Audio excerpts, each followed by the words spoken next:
Welcome back, Curlcraft fam. So today I'm going to be showing you how to do a fringe on curly hair and lots of face framing. And what I like to do is kind of like see where her cowlicks lay, kind of just brush all that forward. She has a cowlick right here. We already started a face framing, but what we're going to be doing is cleaning it up so that it's not in her eyes. She likes her face framing right above her brows, and she does have a looser texture. So it really all depends on the client's texture, right? On a texture like mine, you would always cut like underneath your bottom lip, but for her texture like hers, you could go a little bit higher because of she doesn't have that much shrinkage, right? And she likes a shorter fringe, and I always like to go a little shorter so that she doesn't have to come back so often to get them cleaned up. So I always like to work a little bit at a time. I'm gonna just start by cutting off like right above her nose.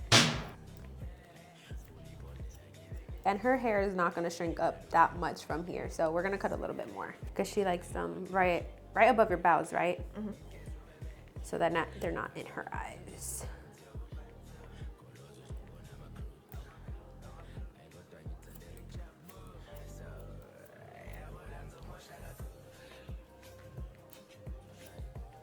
I'm gonna cut just a smidge more, maybe another like half inch. That shorter piece, this is gonna be the guide for the rest of the face framing pieces. So once you have your guide, what you're gonna do is just bring it all towards the middle of her face, and then you're gonna follow that shorter piece and just cut down your fingers. So you always wanna keep your fingers at a nice angle. And just angle, and then cut. And then do the same thing. And then you kinda wanna just, what I like to do is kinda just slide. And then do the same thing all the way straight down. And then you want to just keep grabbing hair, because again, she likes heavy face framing. The more face framing, the more shorter pieces she has around her face, the better. And then so just sometimes your client will move there because it's just natural, like they're so relaxed and it just feels good, and their hair kind of just like waddles. And you just want to make sure their hair's straight. And then you always like I'm like kind of aligning my fingers to where her nose is at, right? So we're gonna kind of just bring that hair down, and see where that shorter piece is, so you just want to continue sliding. So we're gonna do the same thing until we get to the middle of her hair, so it could all blend in to the rest of her hair. And you can see clearly where I need to cut, just you can see the shorter piece to the longer. So that's exactly where you cut. You can see how much lighter this side looks compared to how heavy.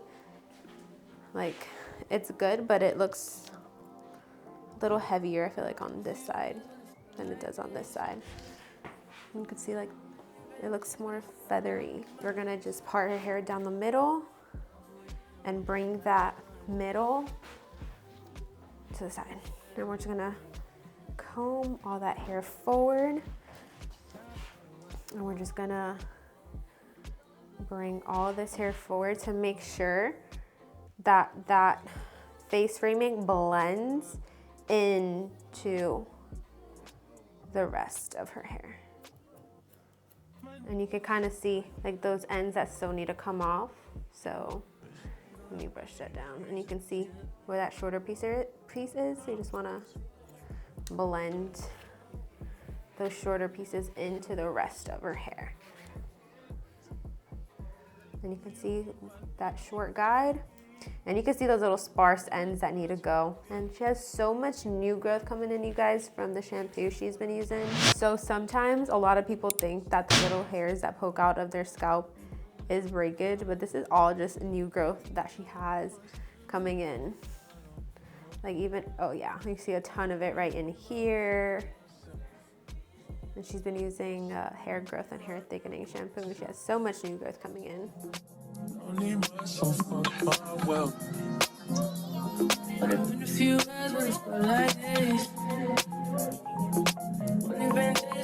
So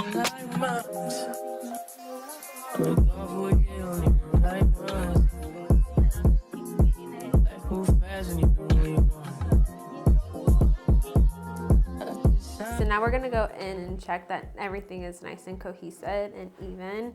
So what you're gonna do is from the middle of her head, make like a little triangle section and bring that all up and down, and whatever is meant to fall out will fall out. And then you see where you'll see the shortest piece of that guide. So whatever is longer is what you wanna trim.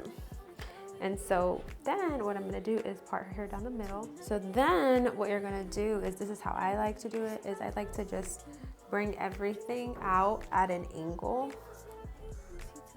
And I like to do the same thing all the way around. So what I like to do is kind of just bring those hairs up and just connect. And we're gonna do the same thing throughout her whole head. Guys, we're gonna bring everything up out at an angle, and then just angle everything, and you can see a little bit of the shorter guide here. And it's very minimal what we need to connect, but still, some people will leave it. I'm like, no, if it doesn't belong, then get rid of it. And we're gonna do the same thing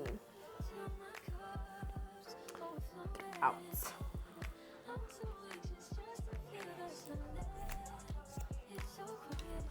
And then what you can also do, if you want to add more volume in the crown area, is you can bring that hair forward and you can feather. And these are called invisible layers. So what you would do is just create smaller, just get rid of a little bit of weight in that hair, and it'll feather the hair, making it a little bit lighter and giving her more volume. And she loves volume, so that's what I usually do, but I do that at the end. But I just want to show you really quick how it gets done. So then you just bring the middle of the hair up. Everything looks nice and even. So then also another way to create invisible layers in the hair is, what you can do is comb that section down and just literally cut little slits into the hair ever so slightly. And then just give that hair a nice shake, and you'll see like it just gives the hair a little bit more of a lift. So we're gonna do that just a little bit back here too. Just ever so slightly, nothing crazy. And that just gives her more lift at the root. And then we're gonna ask her how she feels, if she wants more face framing or if she feels like that looks good. So Miss Trinity. Oh, lovely. See, there you go. And now we're gonna get into the styling.